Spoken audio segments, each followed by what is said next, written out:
Hello ദേ ചിക്കു വന്ന പാടെ നമ്മൾ പർച്ചേസിന് ഇറങ്ങിയ കേട്ടോ.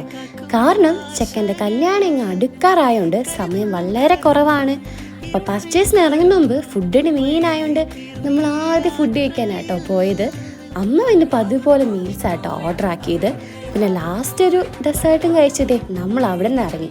പിന്നെ നേരത്തെ നമ്മുടെ മലബാറിലോട്ട് പോയേ കുറച്ച് ഐറ്റംസൊക്കെ നോക്കാനും ഉണ്ടായിരുന്നു, കുറച്ച് എടുക്കാനും ഉണ്ടായിരുന്നു. പിന്നെ നമ്മൾ 3-4 ഐറ്റംസ് നോക്കി ലാസ്റ്റ് ഒരെണ്ണം സെലക്ട് ചെയ്തു. പിന്നെ ലാസ്റ്റ് നോക്കി ഞാൻ നോക്കുമ്പോൾ ചിക്കൻ അവിടെ കിടന്ന് ഉറങ്ങുന്നു. പിന്നെ ലാസ്റ്റ് നമ്മൾ ബില്ലൊക്കെ സെറ്റിൽ ചെയ്ത് അവിടെ നിന്ന് ഇറങ്ങിയ കേട്ടോ. പിന്നെ പോയതായതുകൊണ്ട് എനിക്കും ഒരു ഐറ്റം കിട്ടിയിട്ടുണ്ട്. ഇതാട്ടോ ആ ഐറ്റം, ഒരു റിങ് ആയിരുന്നേ. അപ്പോൾ ഇതെങ്ങനെ ഉണ്ടെന്ന് കമൻറ്റ് ചെയ്യണം കേട്ടോ. അവിടെ കുറേ കളക്ഷൻസ് ഉണ്ടായിരുന്നേ. അപ്പോൾ അത്രേ ഉള്ളൂ. ഇനി അടുത്തൊരു വീഡിയോ ആയിട്ട് വേഗം വരുന്നതായിരിക്കും. അതുവരേക്കും ബായ്.